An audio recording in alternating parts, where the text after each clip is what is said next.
You're listening to Where You Live with Gene Sullivan. Welcome back to Where You Live. I'm Gene Sullivan, broadcasting from the True North Painting Studios. The show is brought to you by American Family Insurance, the Kim Bennett Agency, and Extreme Exteriors.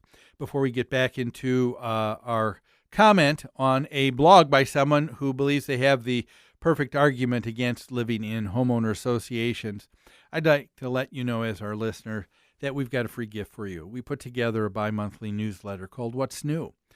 A lot of what we cover on the radio show is covered in further detail in that newsletter. People that come on the show are also people that write for that newsletter too. It's yours free for the asking. Give us a call during the week at New Concepts Management at 952-922-2500. Ask for Lori. She'll make sure that you start receiving your copy either electronically or by mail. Going back to this blog written by Stephanie Cameron on the argument against living in a homeowner association. We talked about the first two. One, she thought the end of individualism.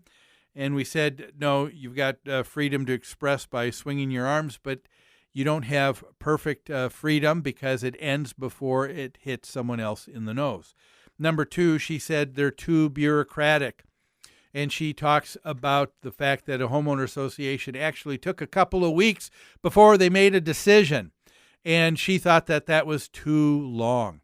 And I thought, well, let's do that in comparison to any other kind of government. And I don't know if you'll find anything done any quicker, because I would submit to you that it would take a lot longer for an idea to pass through city council, state legislature, or our federal government than it would in a homeowners association.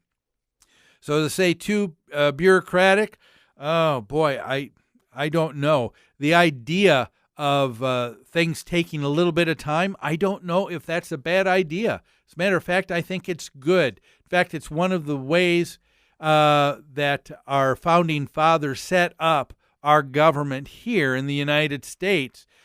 Thomas Jefferson was the one who said the purpose of government, he said, is not to be quick, but to be deliberate. And I like that. The purpose of government is not to be quick, but to be deliberate. To be deliberate in your decisions, because once you have authority and responsibility over other people and other lives, there are a lot of things you have to take into consideration. So something that she thought was just a quick fix, what we're talking about is someone who's just living very emotionally. And I can see that in her writing. She's saying, I've got to express my individuality. And she's very emotional and very passionate about that. If she feels that something needs to be done, it's got to be done immediately. The fact that it takes 2 weeks is too long. Well, what's the other argument that she has on why not to live in a homeowners association? And that is the issue number 3. She said there is an irony. She said a great irony, because she said there is a loss of freedom. And what I'll submit is what she's really stating is just her own desire. And so I would say to Ms. Cameron, I would encourage you not to ever live in a homeowners association, because I don't think it would be a good fit for you. I, on the other hand, I do live in one, and I kind of appreciate some of the things that are in place. A loss of freedom, a great loss of freedom. Here's what she says. She said, it is with great amusement that we speak of living in this country, the land of the free, where more than a fifth of the country now do not have complete freedom to decorate or enjoy their homes to their fullest. Sure, they're freely entered into this agreement. So she acknowledges, yes, homeowners that live in a homeowners association, they entered into an agreement on their own. Oh, so she's acknowledging that if there's any freedom that a person's giving up to live in an HOA, they do it because there's a trade-off and they think it's valuable. Then she uses the word again, but. But still, she says, It just seems contradictory to me. So what she's really saying is, but still, I don't like it. Okay, and I respect her opinion.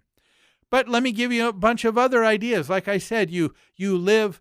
There are all kinds of things that you do in society when you live closer to people, and other things that you do where you give up freedoms. But when you're giving up these freedoms, it's a trade-off. It's something you willingly do. As, for example, the man and woman who get married and become husband and wife. They are making a commitment to one another, and there's a trade-off. The freedom that they had to now go out on the weekend anytime they wanted to with friends or with others, no, that doesn't happen. There's a greater responsibility, but one that they entered into that agreement willingly and on their own accord. You have the freedom to eat whatever you want in our society. Isn't that wonderful? You can go out and the choices you have to have for dinner tonight are great. But just because you have freedom to do that doesn't mean you have the freedom to go into a restaurant and demand to be able to cook that meal yourself. Oh my goodness. How can we even have restaurants? Look at all the freedom they give up. You can't even cook your meal? Well, nobody's going to tell me whether I can cook a meal or not. Seems ridiculous, doesn't it? How about the area of entertainment? Oh, I have the freedom to entertain myself any way I want to. But you don't have the freedom to sing at the top of your lungs in a movie theater when the movie is on. What? How do we even have movie theaters? They're restricting our freedom. These are extreme cases, but they seem silly, don't they? And I think that's the part here that I'm wanting to bring up with people that live in an HOA. She just hates the fact that 1/5 of the United States of homes are homes that are created and are in homeowner associations.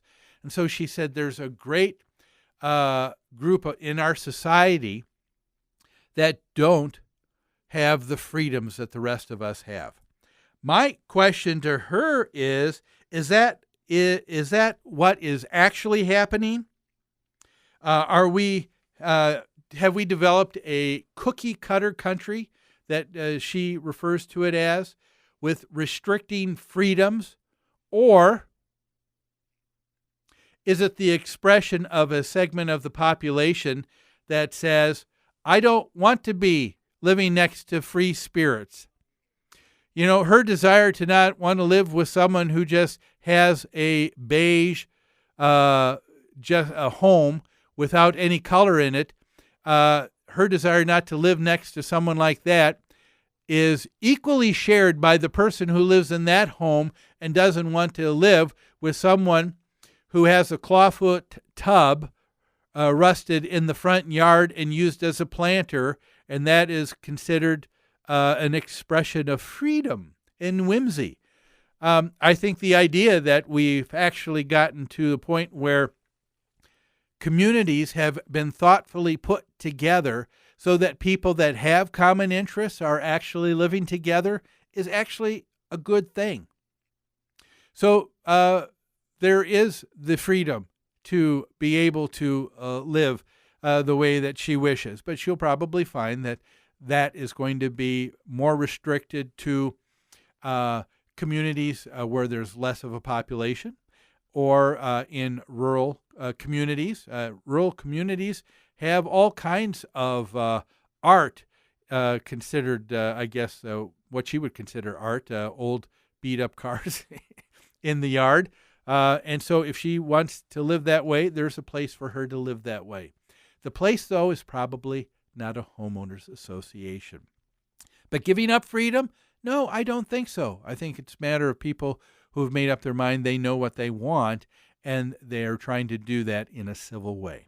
Well, we're going to take a break. Don't go away. We've got one more segment of Where You Live after these messages.